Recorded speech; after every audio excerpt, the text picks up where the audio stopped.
tonight I'll be giving a presentation on how to properly iron clothes. Do y'all have any questions for me before we begin? No, sir. Awesome. Go. So first, here's some materials that you will need in order to make your ironing process efficient. An iron, an ironing board, a piece of old cloth, a source of water, and some hangers. You see we have some of those following items here. Your iron, your source of water, a hanger, and old cloth. And we have a finished product that we will show at the end, so there's no need for an ironing board. Types of material. So there are many different types of clothes in this world, and they all come in different materials. Here are your common materials that you would find, for your pants, your shirts, your skirts, etc. Cotton, polyester, lace, wool, linen, and for each of those materials, there's different temperatures that they need to be ironed with in order to stay fresh and clean. For example, cotton should be ironed at a very high temperature, whereas you have lace, which should be ironed at a very low temperature. Again, here are some common articles of clothing that you would find in stores which are safe to iron, such as your t-shirt, your polo t-shirt, a blouse, or a skirt, and dress jeans.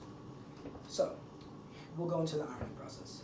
So first and foremost, you want to make sure that your iron is clean and rust-free. As you can see here, rust-free. And you also want to make sure you start off by filling it up with the water to the designated mark. And each iron has a port for the water. You just go ahead and dump the water in. Like I said, we won't go ahead and actually iron anything because it's a finished product. Once you fill up the iron with water, you want to let it heat up. You let it heat up until most irons will ding or ring to let you know that the process is finished and you can begin your ironing. When you begin your ironing, you want to make sure that you don't lay your iron flat ever, because if you lay it flat on any surface other than the clothing, you may risk burning the material that is laying on. So it's always important to make sure you're being safe and precautious when it comes to ironing. To begin your ironing process, I'll show you with this finished product here, the shirt. You will make sure you turn everything inside out to make sure that you avoid any damaged look or any wrinkled or faded look for your article of clothing. So you want to start by turning your shirt or article of clothing inside out. When you go to iron your shirt, like I said, this one is already finished. When you go to iron your shirt, you want to make sure you are ironing in a position that is from top to bottom and always going up, like in this motion, in that motion. Never down and never to the side like that. That's very important for the ironing, so you're making it as efficient and time-consuming as possible. Also, you want to make sure that when you're draping your clothes on your ironing board, that you have the select part of the clothes that you're trying to iron positioned on the ironing board flat and secure. And then you will transition from one piece of the clothing to the next until the article is completely ironed and wrinkled free. Some important things to remember are articles of clothing that are made up of lace and wool. You want to make sure that you have that old fabric that we spoke about earlier in between the actual articles of clothing and the iron to prevent any damage. That's very important when it comes to those types of fabric. And as well as your cotton and polyester blends, you want to make sure that you're spritzing the water with the ironing feature that's able to spritz water on the clothes to give it a damp feel so that the iron doesn't burn through. If you don't do those things, you could risk your clothing coming out something like this. This is where you have damaged articles of clothing, rust stains, grease stains from the iron, watermarks, and your common discoloration that you have on jeans when you forget to turn them inside out.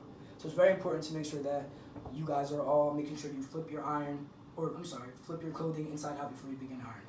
And then when you're finished, these are some examples of finished products. You have your polo shirts, your dress shirts, and your dress pants. And like I said, I have a finished product for you guys, which we demonstrated with earlier. I'll pull on the hanger so everybody can see.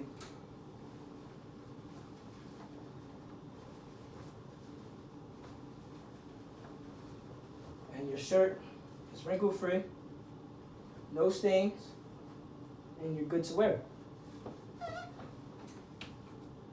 So it's very important that, it's often, noted that ironing is a very easy task and people go about it, the wrong way.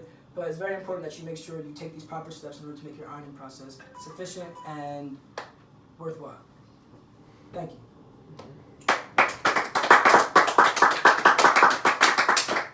Do you guys have any questions for me? Yes, you.